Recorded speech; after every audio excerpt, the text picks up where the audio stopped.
Hello everyone, and welcome back to Legends and Nightmares, the channel where we pull back the curtain on the stories that haunt our history and fuel our fears.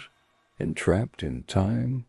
Get comfortable and let's listen closely to what these whispering walls have to tell us. Don't forget to like and subscribe for more legends and nightmares. The old house stood on a hill that overlooked the town of Blackwood, a skeletal silhouette against the bruised purple of the twilight sky. Locals called it the Blackwood Manor, but to the children who dared each other to touch its rusted gates, it was simply the Whispering House. For generations, stories had been passed down, tales of a house that was not merely old or abandoned, but alive, a house that breathed, and sometimes, if you were unlucky enough to be close enough, a house that whispered. Its last known occupant, a reclusive old man named Silas, had vanished without a trace decades ago. The police found a cold dinner on the table, and a book left open, its pages riffled by a breeze from a window that wouldn't shut. But of Silas there was nothing. The town decided he had simply walked away, but the house they knew had claimed him. It was a hungry place. Tonight, a new family was moving in, the Hayes family. Mark, a pragmatist who scoffed at local legends. His wife, Clara, who felt an inexplicable chill the moment she saw the manor. And their 10-year-old daughter, Lily, a girl with an imagination as vast as the star-dusted sky. They were looking for a fresh start, a quiet life away from the city's relentless hum. They found the manor listed at a price that was too good to be true. They should have known that some things are. As the moving truck rumbled away, leaving them in the encroaching darkness, the house seemed to settle around them, its old bones groaning. "Isn't it magnificent?" Mark said, his voice echoing in the cavernous foyer.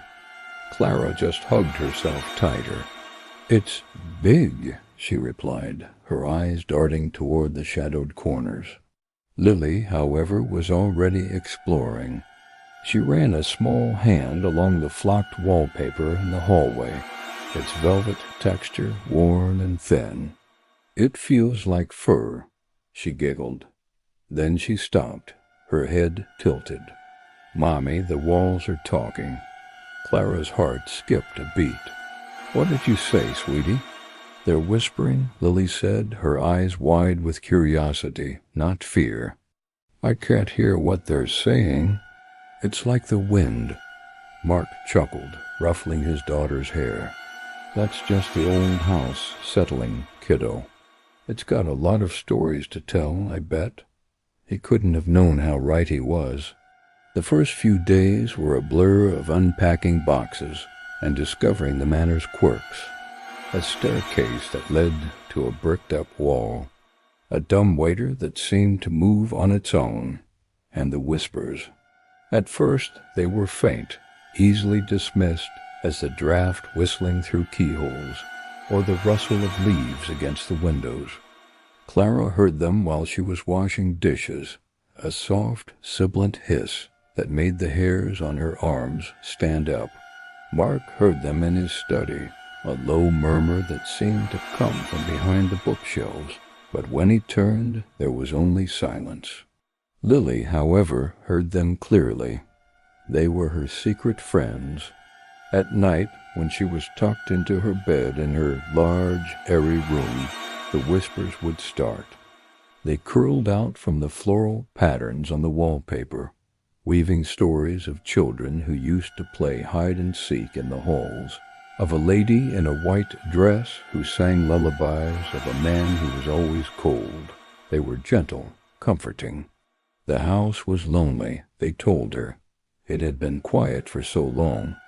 One afternoon, while playing in the attic, Lily found an old, leather-bound diary. The ink was faded, the handwriting a delicate looping script. It belonged to a girl named Eleanor, who lived in the house a century ago. Lily sat on the dusty floorboards, sunlight streaming through a grimy porthole window, and began to read. Eleanor wrote of the whispers, too. At first, she called them her wall fairies. They taught her games and told her secrets. But as the entries went on, the tone shifted. The whispers grew demanding. They wanted her to do things, small things at first. Hide her mother's favorite locket, trip her little brother on the stairs. A cold dread began to seep into Lily's heart. The diary entries became more frantic. The whispers are angry, Eleanor wrote. They say I don't belong here. They say the house wants me to leave, but they won't let me go. The final entry was a single terrifying sentence scrawled in a shaky hand. They want me to join them in the walls. After that, the pages were blank. That night, the whispers in Lily's room were different. They were no longer soft and inviting. They were sharp, insistent. We showed you the book, they hissed, the sound coming from all around her. Eleanor wouldn't play. She was a bad friend. You'll be a good friend, won't you, Lily? Lily pulled the covers over her head, her body trembling. The voices grew louder, angrier. Don't hide from us. We know you're there. We can see you. Downstairs, Clara was jolted from a light sleep by a muffled cry. She sat up, her heart pounding. Mark, did you hear that?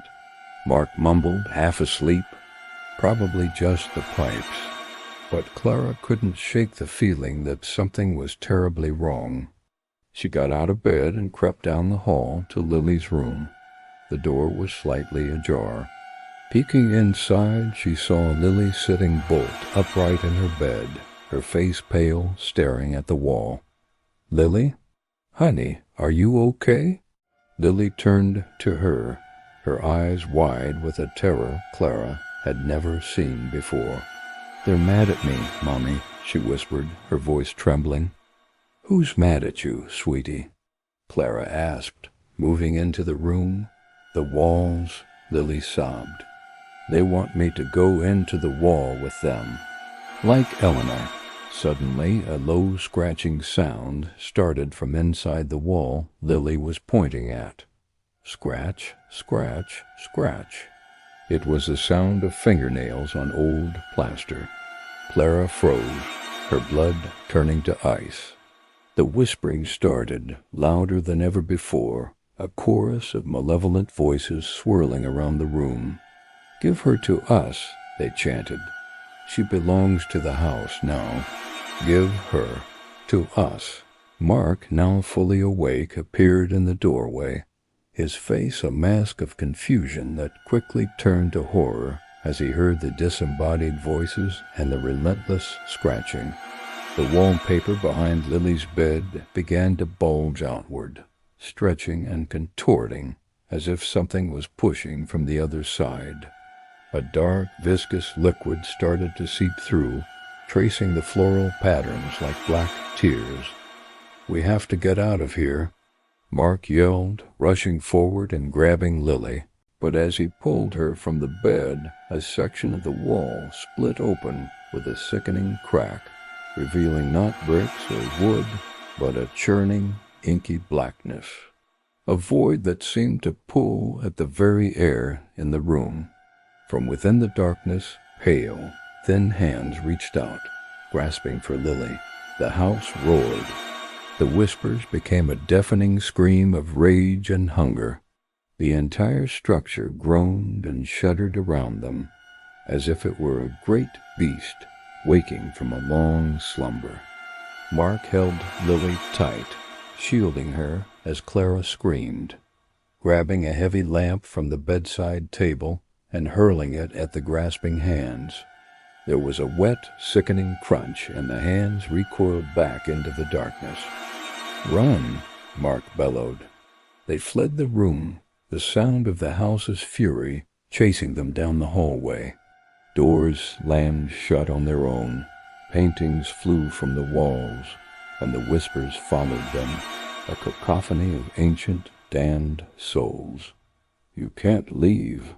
No one ever leaves. They scrambled down the grand staircase, the wooden steps splintering behind them. The house was trying to swallow them whole. They'd burst out the front door and into the cold night air, not stopping until they reached the edge of the property, their lungs burning, their bodies shaking. They turned back to look at the manor. Every window was illuminated with a sickly, pulsating glow. The whispers had stopped. In their place was a profound, waiting silence. The house stood on the hill, watching them, its hunger unsated. They hadn't been a fresh start for the house. They were just an appetizer, and the Blackwood Manor was still hungry. It would wait. It had all the time in the world, and it would always be whispering. Thank you for joining us on this journey into the dark. If you enjoyed this tale, don't forget to like, share, and subscribe to Legends and Nightmares for more stories that will haunt your dreams. Stay safe, and whatever you do, always listen to the silence. Sometimes it's screaming,